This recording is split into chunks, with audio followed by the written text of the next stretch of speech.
Gods of the Bible, L, Part 1.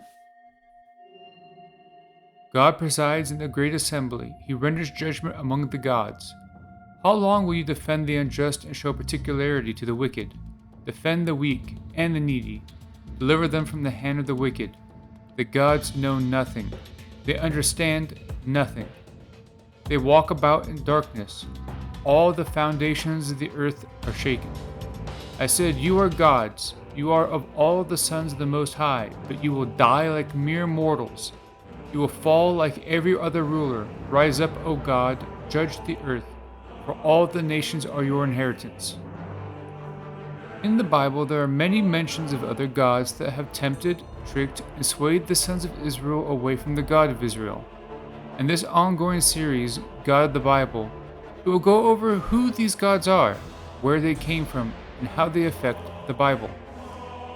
Previously, we discussed Yam, the ancient Syrian god of the sea, with his servant Lotan, and their connection to the biblical Leviathan. El.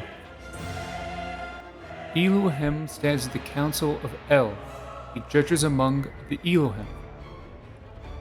Psalm describes God looking over the council of Els, but who are the Els that are being described? In order to better understand Psalm, we must first determine what El means. El is best described as a title, and that the title meaning God. That would mean that El is a generic term for God in the ancient Levantine peoples. This has several implications for both history and the Bible. Knowing that El is a title meaning God, then Psalm is describing God of Israel overseeing a council of gods. That who are the gods that the God of Israel is talking about?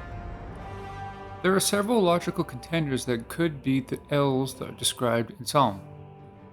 A natural contender for the gods would be the Els of the ancient Syrians.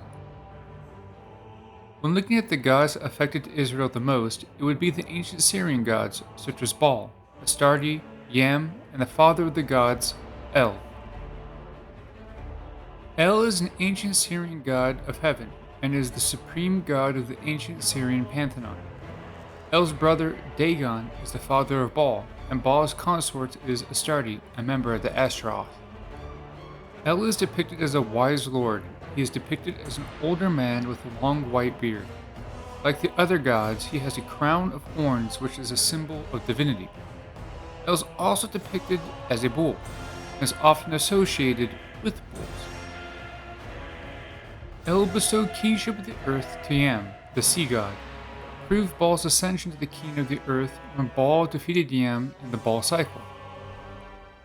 It has been a consistent theme among the ancient Syrian gods to copy the God of Israel, and El is no exception. Much like how the God of Israel does not have a set name, El does not have a set name. The ancient Israelites often use El or Elohim to describe the God of Israel. The ancient Syrians also used El to describe the god of heaven in the Syrian pantheon. This is paralleled with Baal. Baal is the king of the earth, and Baal is a title, meaning Lord. This is similar to how the God of Israel is often titled with Lord. El was also given other titles such as the Wise Lord, the Creator God, and the Father of the Gods. Ultimately, El is a shadow of the God of Israel. El claims to be the Creator God, yet El never says that he created the heavens or the earth. El claims to be the Most High God, yet because he was weak, he shared his power with lesser gods. El's consort, Asherah, offered her body to Yam because El was too weak to oppose Yam. When Baal defeated El's appointed god on the earth, El accepted Baal's usurpation of the throne. This is in sharp contrast to the God of Israel. The God of Israel is the Creator God. The God of Israel states, In the beginning, God created the heavens and the earth. The God of Israel does not share power.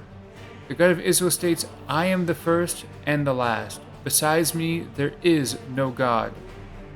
The God of Israel not only has the strength to oppose the sea, but states, Who crushed the heads of the Leviathan, who gave him as food for the creatures of the wilderness. It is clear that El, much like Baal, is a weak imitation of the God of Israel. By El and Baal's own words and books, they are inferior to the God of Israel in every way. If El and the rest of the Syrian pantheon are the Els that Solomon are talking about, it is no wonder that the God of Israel is able to slay the gods like mortal men and overthrow their rule like mortal kings. For the Lord is a great God, the King above all gods. In his hand are the depths of the earth, and the mountains' peaks belong to him. The sea is his, for he made it, and his hands formed the dry land. Come, let us bow down and worship. Let us kneel before the Lord our Maker, for he is our God, and we are the people of his pasture, the flock under his care. Today, if only you would hear his voice. Is El and the Syrian gods the Els that God mentions in the Council of Elohim? Did El copy the God of Israel? Does El trick the faithful of the God of Israel into the worshipping a false god? Who do you think the Els are in this Council of Elohim that God mentions in Psalm 82? Let me know in the comment section below. And for more Supernatural History TV, like and subscribe.